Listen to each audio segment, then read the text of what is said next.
va parler d'un thème qui est au final un thème qu'on aurait dû aborder il y a longtemps. C'est quoi? Tu as quel âge? 11 ans. Bientôt, tu vas entrer dans une nouvelle période de ta vie, l'adolescence. Et j'aimerais qu'on parle de l'enfance. Est-ce que tu peux me dire ce que c'est un enfant?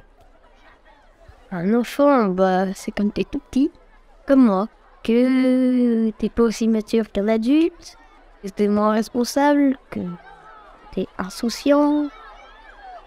Je sais pas moi. Et est-ce que tu sais ce que c'est que l'enfance? C'est ça, c'est ce que je viens de te dire. Un enfant, c'est un petit. Et l'enfance, je t'ai dit, c'est l'insouciance, c'est moins de responsabilité. L'enfant, c'est un être vivant qui est en fait extrêmement dépendant. Un enfant, c'est un être tout fragile. Un enfant, ça a besoin d'une autre personne pour à peu près tout.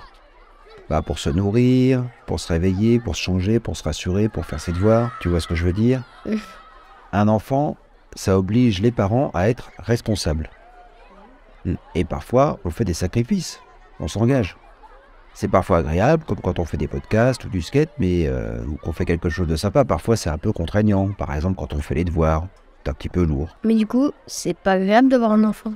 Si, sinon on t'aurait noyé dans un tas de feuilles depuis bien longtemps. L'enfant, ça désigne un individu, mais l'enfance, ça ne désigne pas un individu. L'enfance, c'est un monde qui se loge et se développe dans l'esprit. L'enfance, c'est des images, des souvenirs.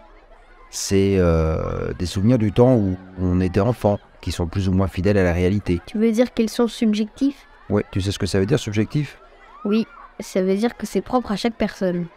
Exactement. Et l'enfance, ce sont des mots qui résonnent en toi, comme l'éducation, le bonheur, l'épanouissement, l'affection, maman, papa, papy, mamie, la punition, l'autorité, etc., etc. C'est aussi ça, l'enfance.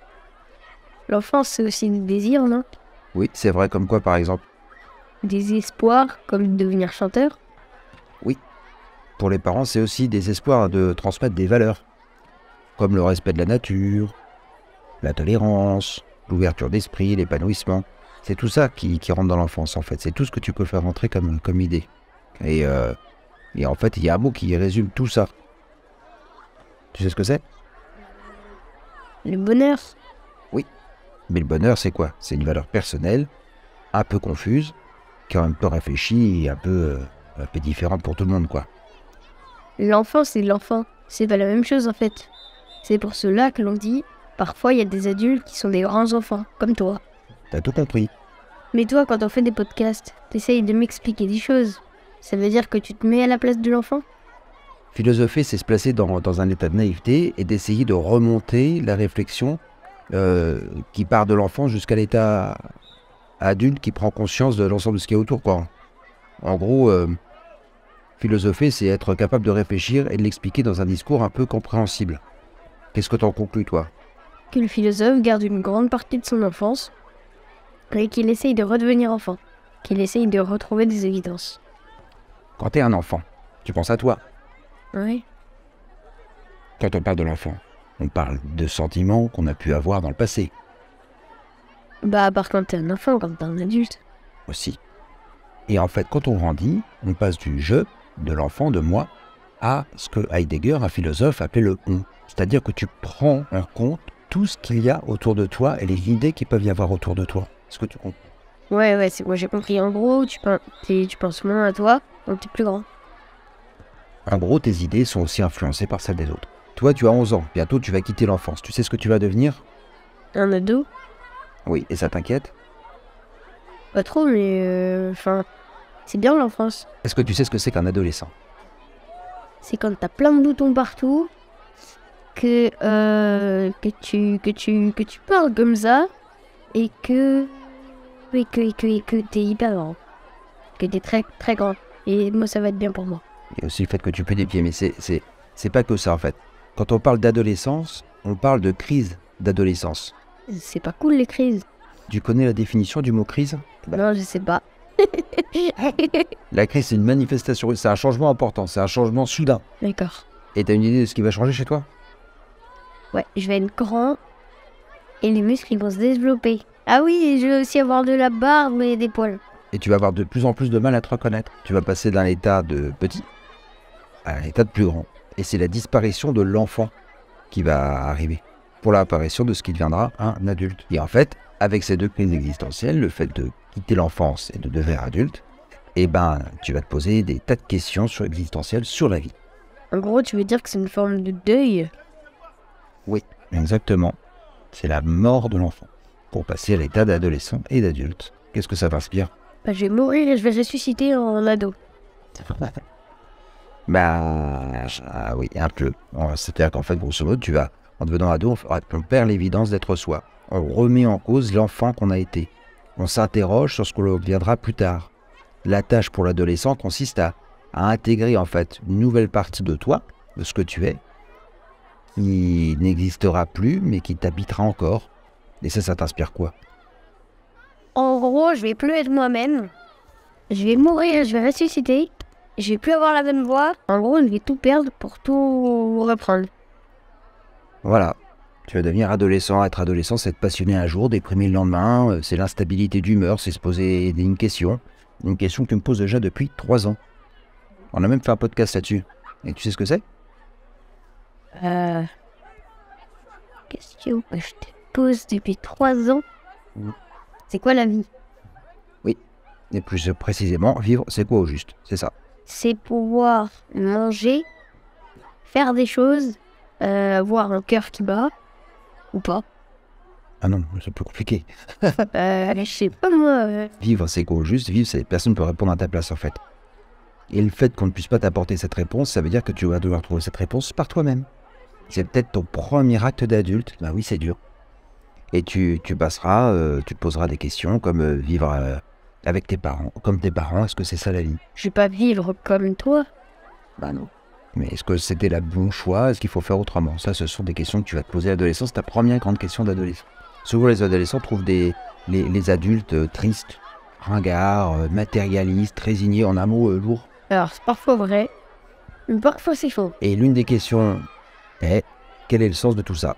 Et toi, en tant qu'adolescent, dans ce que tu vas devenir, tu vas devoir chercher du sens. Quelle est ta quête de sens? Et tu vas remettre en cause tout ce que tu as appris, tout ce qu'on t'a appris, les valeurs que ta famille t'a données.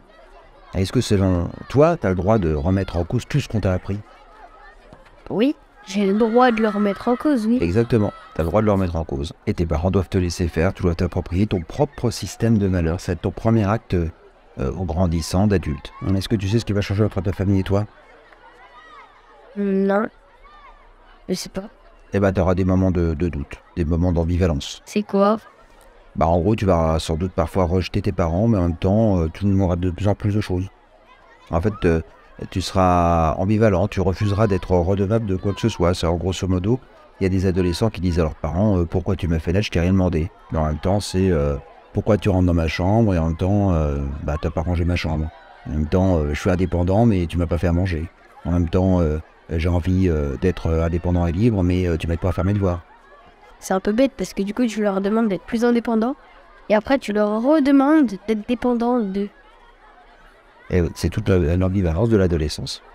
Parce que du coup, si tu lui dis je t'ai rien demandé, arrête de rentrer dans ma chambre, tout ça, ça veut dire que tu veux être dépendant. Mais du coup, si après tu lui demandes de te faire à manger, c'est que t'es dépendant. Du coup, c'est un peu bête. Et voilà, c'est comme ça. Les adolescents, ils veulent être compris, mais si on les comprend trop, ils ont un sentiment d'intrusion. Ils veulent se passer de l'amour familial, mais si on les regarde plus, ils s'effondrent. Ils n'ont plus besoin de leurs parents, mais il faut être disponible à chaque heure du jour ou de la nuit. Et puis il y a les copains. Ils prennent de plus en plus de place. Tu sais pourquoi ils prennent de plus en plus de place, les copains, à l'adolescence? Parce que les copains, on les choisit. Oui, et ils sont notre âge. Hein? Ouais, exactement. Et puis les copains, c'est comme une tribu.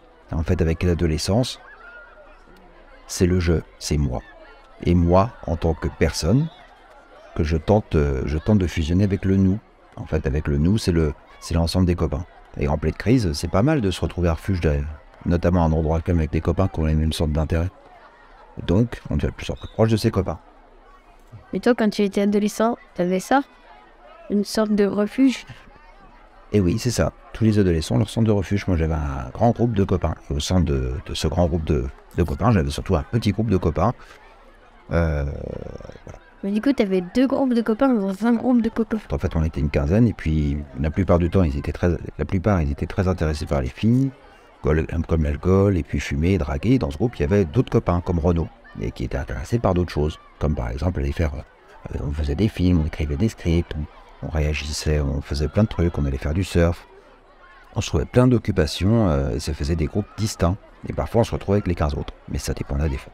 On préférait ce groupe-là, parce qu'on n'avait pas les mêmes centres d'intérêt, mais c'était un refus. En fait, faire des films, des chansons, t'en fais encore. Si je comprends bien, ton refuge d'adolescent, tu l'as conservé encore aujourd'hui. Faire tout ça, ça te rassurait? Et ben en tout cas ça m'occupait, et oui c'est ça. Et toi petit à petit avec l'adolescence, c'est ce que tu vas trouver.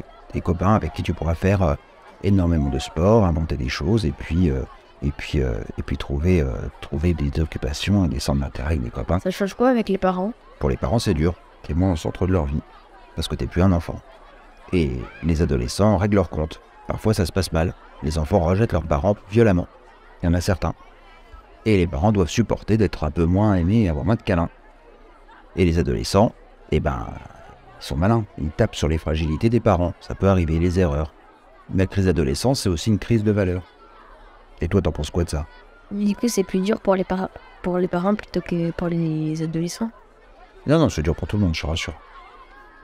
Ouais, mais si les adolescents ils déchaînent sur les parents, bah c'est plus dur pour les parents du coup. Exactement. Mais nous, notre boulot, c'est continuer de transmettre des valeurs, des règles. Et plus on t'en donne dans ton enfance, plus t'en resteras dans ton tri d'adolescent. Et tu vois, nous, on a commencé avec nos podcasts il y a 3 ans. Et tu comprends pourquoi on a choisi le thème de la philosophie il y a 3 ans? Pour apprendre les valeurs. Et voilà, t'as tout compris. Parce que penser, c'est se construire. Tu pourras les réécouter plus tard, même si tu fais la tête. Et puis, il y aura les valeurs familiales avec des questions. Et voilà, puis en philosophie, on interroge des certitudes, on interroge plein de trucs. Donc déjà, t'as déjà une base pour construire ton adolescence. Avec ou sans nous, c'est important. En gros, t'es en train de me dire qu'on a commencé les podcasts philo en prévision de mon adolescence. Eh bah oui. C'est malin, hein? Mais ouais, ça me sert déjà. Eh bah, j'espère, oui. Ça va affronter la vie. Et il y a toujours une chose à laquelle tu devras penser, quand même. Même en étant adolescent. Tu sais laquelle? Non, je sais pas. Bah, éviter d'être ingrat.